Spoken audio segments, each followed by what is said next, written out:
Hello! Magandang araw sa inyong lahat. Ako nga pala si Luis. Pwede nyo rin tawagin Pearl, ganon.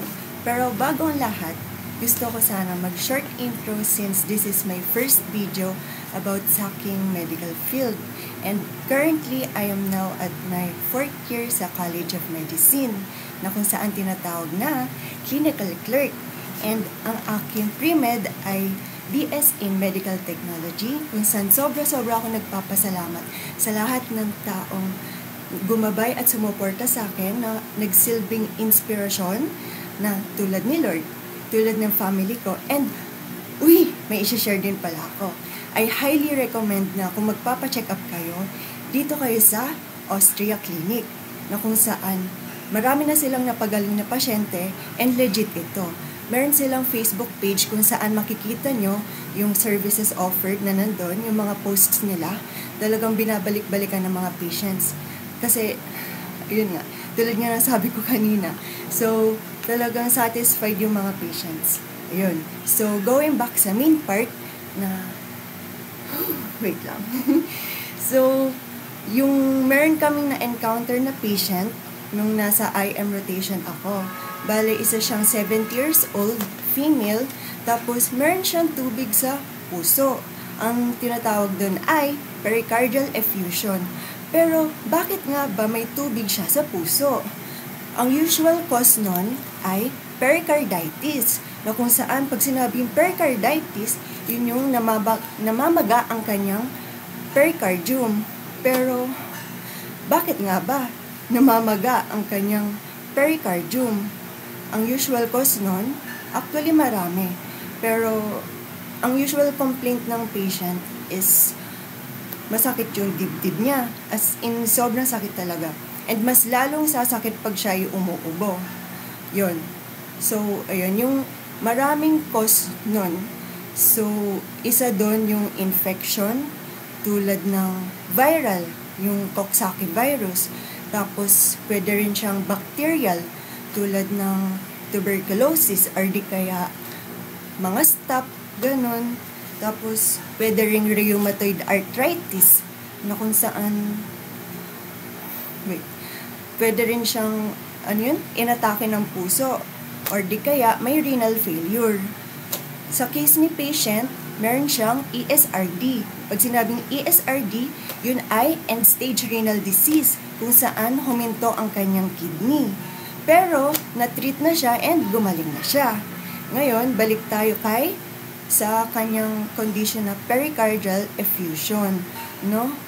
Na, actually, medyo nagsaslowly progress siya. So, dumadami yung tubig.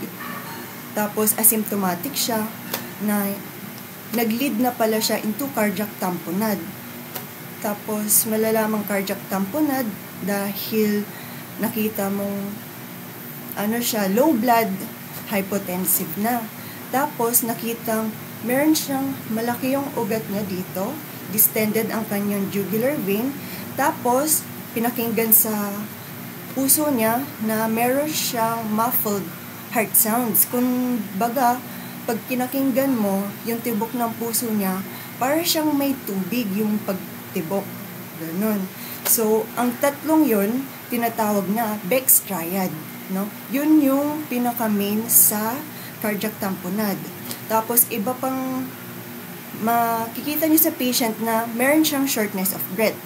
Tapos, yung isa pa is paradoxical pulses. So, ayun. Wait na. So, ayun, nag-undergo siyang pericardiocentesis kung saan kukunin yung tubig sa kanyang puso. And, ang maganda dun is, ayun, nabawasan na yung kanyang tubig. Pero syempre, para malaman yun, pina-CT scan siya. Sinamahan ko sila patient. Tapos, ayun, nakita nga nag-decrease ng fluid hanggang sa naging okay na siya. Ayun. So, actually, may nagtanong din pala sa akin na ano daw ang pinaka-memorable sa akin during nung nasa IM rotation ako. Actually, itong case na to. Tapos, yun nga, yung ma-build ang good rapport with the patient.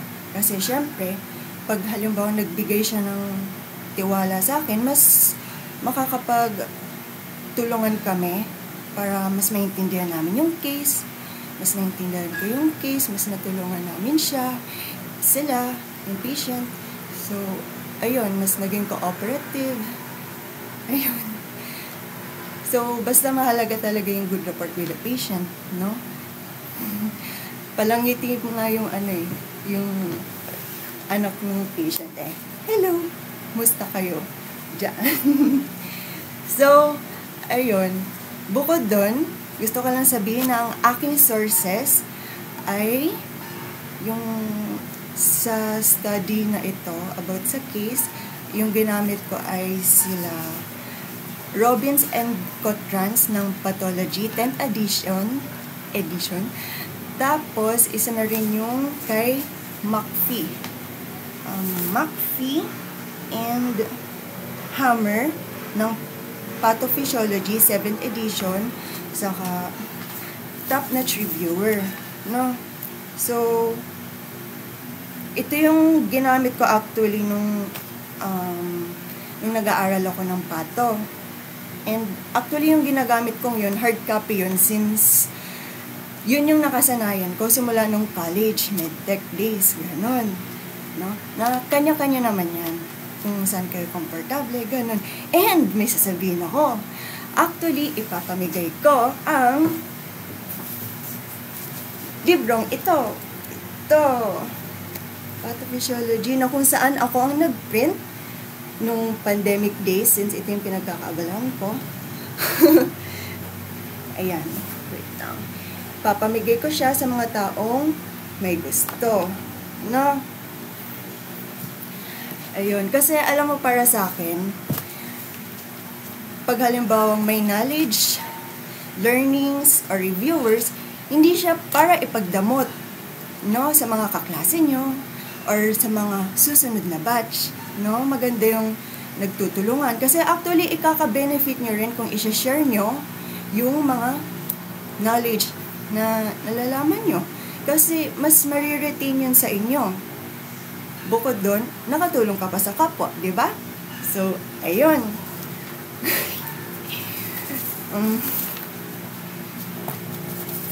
So, ayun. Most of actually my books are printed by me, and marami pa akong ibibigay. So, stay tuned sa mga videos, mga educational videos. Ayun. So, this is Luis, your wait lang, your future doctor, at nagsasabing, ingat palagi. Bye-bye!